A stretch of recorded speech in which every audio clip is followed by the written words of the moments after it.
Most people over 60 are watching their diet, cutting salt, avoiding red meat, reading every label at the grocery store, and their kidneys are still declining. Here is what almost no one tells you. The biggest threat to your kidneys after 60 may not be what you are eating. It may be something happening inside your body every single day, something invisible, something most doctors do not even ask about during a routine visit. Chronic stress, not the kind that lasts a weekend, the kind that has been quietly running in the background for years. The kind your body stopped noticing, but never actually stopped responding to. I'm Grace Wells, kidney and diabetes health educator for older adults. And in this video, I want to walk you through something the research has been saying for years, but rarely makes it into a standard doctor's appointment. Stay with me, because if you are over 60, managing a chronic condition or caring for someone who is, what I am about to explain may change how you think about your kidney health entirely. And I'll share 3 specific evidence-based approaches at the end that may genuinely help. The third one is the one most people overlook completely. Let's start with what is actually happening inside your body when you are under stress, because it is not just a feeling. When your brain senses a threat, any threat, whether it is a dangerous animal or a difficult phone call or a night of poor sleep, it sends a signal. That signal travels down what scientists call the HPA axis, the hypothalamic pituitary adrenal axis. Do not worry about the name. What matters is what it does. It tells your adrenal glands to release cortisol. Cortisol is your body's primary stress hormone. In small, short bursts, it is actually helpful. It sharpens your focus. It raises your blood pressure just enough to handle the moment. It mobilizes energy. It is designed for short-term survival. The problem begins when the stress never fully stops. When stress becomes chronic, when it runs for weeks, months, or years, your body keeps releasing cortisol, not in useful bursts, continuously, at low but steady levels. And that changes everything. Here is what elevated cortisol does to your kidneys specifically. Your kidneys are filtering organs. Every minute, they process roughly 1 liter of blood. They decide what stays in your body and what gets removed. To do that job, they depend on a stable, well-regulated blood flow. They need steady pressure, consistent chemistry, a system that is not constantly being pushed into crisis mode. Chronic cortisol disrupts all of that. First, it raises blood pressure. Cortisol tells your blood vessels to constrict. It tells your kidneys to retain more sodium, and with sodium comes water. Blood volume increases.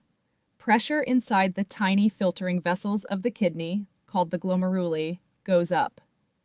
And sustained high pressure inside those vessels is one of the most well-documented causes of progressive kidney damage. This is not a theory. Hypertension is already the second leading cause of kidney failure in older adults. And chronic stress is one of the mechanisms quietly driving hypertension, even in people who do everything else right. Second, cortisol promotes inflammation. This is the part that often gets missed. When cortisol stays elevated for too long, your immune system starts to misfire. Inflammatory signals, cytokines in scientific terms, begin circulating at higher levels. And chronic low-grade inflammation inside the kidney tissue damages the filtering structures over time. It stiffens them, it scars them, it reduces their capacity to function efficiently. Researchers studying chronic kidney disease have found that inflammatory markers are often elevated in patients whose disease is progressing faster than expected, even when their blood pressure and blood sugar appear controlled. Stress-driven inflammation is one of the explanations that keeps coming up. If this is making you think about your own life, good. That awareness is exactly where this conversation needs to go. Third, and this is the part that specifically applies to adults over 60, your stress response system changes with age. When you were younger, your body could handle a stressful period and recover. Cortisol would spike, do its job, and come back down. The system reset. After 60, that reset becomes slower and less reliable. The HPA axis, that stress signaling pathway, becomes what researchers call dysregulated. It does not shut off as cleanly. Cortisol may stay elevated longer after a stressful event. It may take more to calm it down. And because the kidneys themselves are already working with reduced reserve capacity after 60, they are simply less equipped to absorb the damage. This is why the same level of chronic stress that a 40-year-old might manage without visible consequences can have measurable effects on kidney function in a 70-year-old. Your kidneys after 60 have less margin for error. Chronic stress removes more of that margin, silently, every single day. Now here is something I want you to sit with for a moment. Think about what chronic stress actually looks like in the lives of people over 60. It is not always what we picture. It is not always a dramatic crisis. For many older adults, chronic stress looks like this: years of caregiving for a spouse or an ill family member, financial worry that never fully resolves, grief that came in waves and never quite lifted, social isolation, which research consistently shows activates the same physiological stress pathways as physical danger, sleep disruption, chronic pain, the background hum of managing multiple health conditions with no clear finish line. These are not small things, and the body does not treat them as small things. The nervous system does not distinguish between a tiger and a difficult diagnosis. It responds to perceived threat. And for many older adults, the perception of threat is real, ongoing, and legitimate. What the research is showing us is that we cannot manage kidney health or any chronic condition without acknowledging what stress is doing to the body at a physiological level. This does not mean panic. It means pay attention. And it means that certain practical strategies, not supplements, not cleanses, not anything dramatic, may genuinely support kidney health in ways that diet alone cannot. Let me walk you through 3 approaches that have real evidence behind them. I will be clear about what the research shows and what it does not. And as always, if you have existing kidney disease, heart disease, or you are on medications, please talk to your doctor before making changes. These strategies are supportive, not medical treatment. The first is something you may have heard of, but likely not framed this way: slow, controlled breathing. This is not about relaxation in a vague sense. There is a specific physiological mechanism here. When you breathe in a slow, deliberate pattern, typically around 5 to 6 breaths per minute with an extended exhale, you activate what is called the parasympathetic nervous system.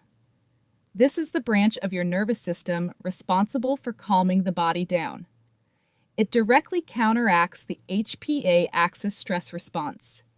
Studies have shown that consistent slow breathing practice reduces cortisol levels, lowers blood pressure, and reduces inflammatory markers, all 3 of the mechanisms I described earlier as harmful to the kidneys. The technique itself is simple. Breathe in through your nose for 4 counts. Breathe out slowly for 6 to 8 counts. Repeat for 5 to 10 minutes. The extended exhale is important. It is the part that activates the calming response most effectively. Some research has specifically looked at this kind of breathing in people with hypertension and chronic kidney disease and found measurable reductions in blood pressure over time. Not dramatic, not instant, but real and cumulative. For some seniors, doing this in the morning before the day begins or in the evening before bed becomes a way of interrupting the chronic low-level arousal that stress keeps the body in. It gives the HPA axis a genuine signal that the threat has passed. If one thing in this video prompts you to try something today, this might be the one.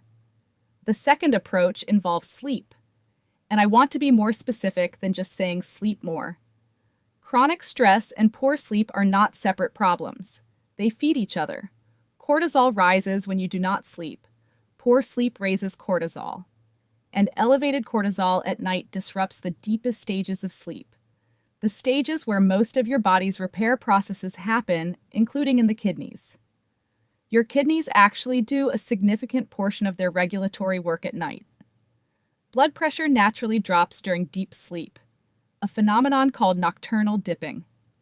In people with kidney disease, the loss of nocturnal dipping is associated with faster progression of damage. Chronic stress disrupts nocturnal dipping. Cortisol keeps blood pressure elevated even during sleep hours. And that sustained nighttime pressure is damaging to the kidney's fine filtration structures over time. There are a few things that research consistently connects to better sleep quality in older adults, without relying on sleep medications, which carry their own risks for kidney function and fall risk in seniors. One is consistent sleep timing. Going to bed and waking at the same time each day, even on weekends, helps stabilize the cortisol rhythm. Your cortisol is supposed to rise in the morning and fall through the evening. Irregular sleep patterns disrupt that cycle and make the baseline higher. Another is limiting stimulation in the hour before bed. Not just screens, though screens matter, but also emotionally activating content. News, difficult conversations, anything that puts the nervous system on alert. Your brain continues processing emotional input for some time after you are exposed to it. Giving it quiet space before sleep makes it easier for cortisol to fall. And for some people, a simple body temperature shift helps. A warm shower or bath about an hour before bed slightly raises your surface body temperature. And when it then drops as you cool off, that drop signals to the brain that it is time for sleep.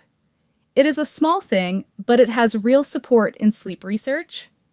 If you are dealing with significant sleep disruption, waking frequently, unable to fall asleep, or feeling unrefreshed consistently, please bring that to your doctor.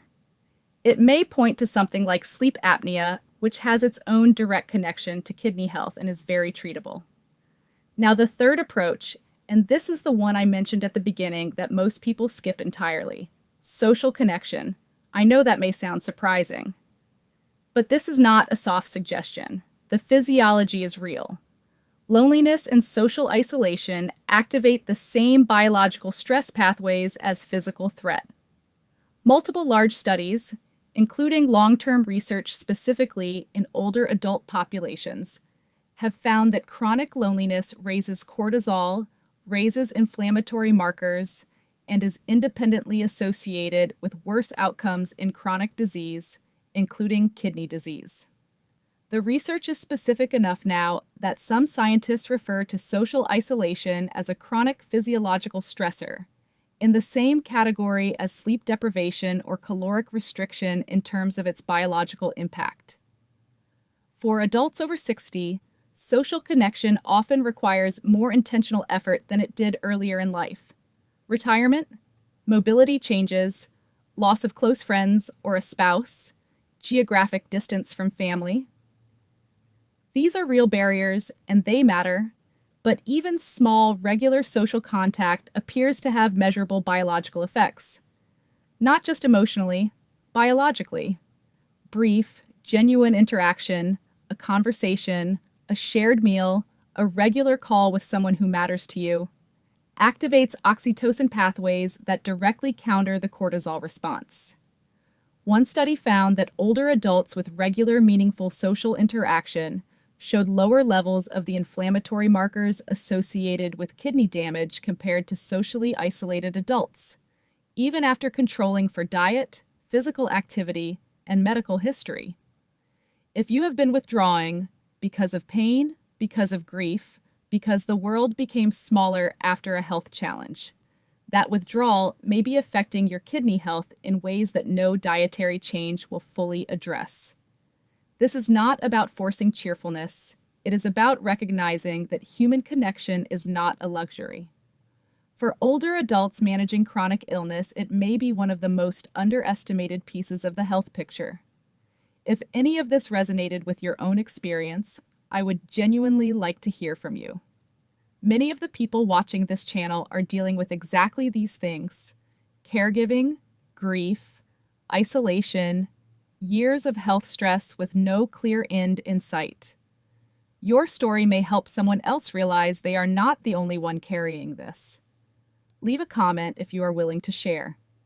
Now, before I close, I want to be clear about something important. Everything I have described today is about physiological mechanisms that research supports. It is not a claim that stress management cures kidney disease or that it replaces your medical care. If you have chronic kidney disease, you need regular lab monitoring. You need to be working with your nephrologist or primary care physician, and any significant changes, dietary, lifestyle, or medication, should be discussed with your care team. What I am saying is that chronic stress is a real physiological factor in kidney health after 60, and it is one that the standard 15-minute doctor's appointment rarely has room to address. Knowing about it is the first step to managing it. If your creatinine has been creeping up, if your GFR has been declining, and you have been doing everything your doctor suggested, if you feel like something is missing from the conversation, it may be worth asking your doctor directly. What role might chronic stress be playing? Is there anything in my life outside of diet and medication that we should be looking at? That question alone may open a more complete conversation about your care. Here are 2 things you can do today without waiting for a doctor's visit. The first, try the slow breathing practice I described. 4 counts in, 6 to 8 counts out, 5 minutes. Do it once today. See how your body responds. The second, think honestly about one area of chronic stress in your life, not to feel bad about it, but to acknowledge it. Is it sleep? Is it isolation? Is it unresolved grief or ongoing caregiving that has no pause? Just naming it clearly is where a realistic response begins. This content is educational. It is not a substitute for individualized medical advice. Please work with your healthcare provider to understand your specific lab values, kidney function stage, and what changes are appropriate for your situation. If this video gave you something useful, a new question to bring to your doctor, a way of thinking about your health you had not considered, then it did its job. And if this is the kind of honest, clear kidney health information you wish someone had walked you through earlier, this channel is where I do exactly that every week. For older adults who want to understand what is actually happening in their bodies, not just what to avoid, but why things happen and what real options look like. That is what this channel is built for. You may want to stay.